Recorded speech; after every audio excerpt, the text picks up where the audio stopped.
รัฐมนตรีกระทรวงโยธาธิการและขนส่งชี้นำเวียกงานพื้นฐานโครงรางอยู่แขวงอุดมไซท่านได้ไกลศรีวิไลรัฐมนตรีกระทรวงโยธาธิการและขนส่งพร้อมคณะ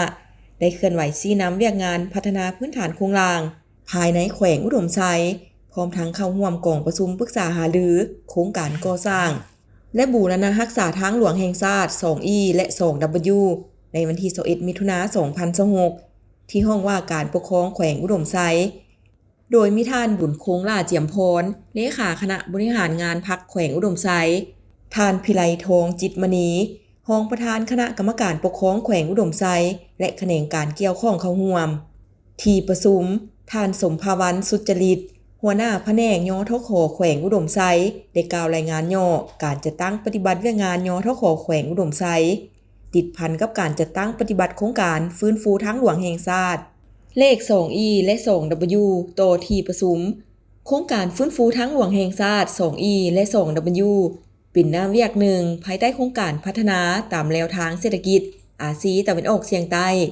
เพื่อการเชื่อมจอดเชื่อมโยงหรือ CLAC โดยมีกระทรวงยทขเป็นเจ้าการนำพาการจัดตั้งปฏิบัติโครงการโดยมีบทบาทพัฒนาการเชื่อมโยงเชื่อมจอดการขนส่งเป็นต้นแม่นการขนส่งทางบกการบริการโลจิสติกท่าบกและบรรดาศูนย์กระจายและเต้าโฮมสินค้าโดยรูปแบบของสัญญา OPBRC ซึ่งมีระยะสัญญา10ปีก่อสร้าง3ปีและบำรุงรักษา7ปีโดยทางเลข 2W ประกอบมี3สัญญาและ 2E มี1สัญญาในที่ประชุมท่านบุญคงล่าเจียมพรเลขาคณะบริหารงานพรรคแขวงอุดมไซได้กล่าวต้อนรับพร้อมรายงานสภาพของโครงการทั้งผลสำเร็จข้อสะดวกและสิ่งท้าทายเพื่อพร้อมกันทบทวนและเอกภาพการจัดตั้งปฏิบัติให้สอดคล้องกับแผนพัฒนาเศรษฐกิจสังคมภายในแขวงและสภาพจุดพิเศษพื้นที่การก่อสร้างตัวจริงท่านเลขาพรรคแขวงยังได้เสนอบางปัญหาเพื่อให้การนำกระทรวงโยธาธิการและขนส่งสืบต่อสุขยุส่งเสริมเป็นต้นแมน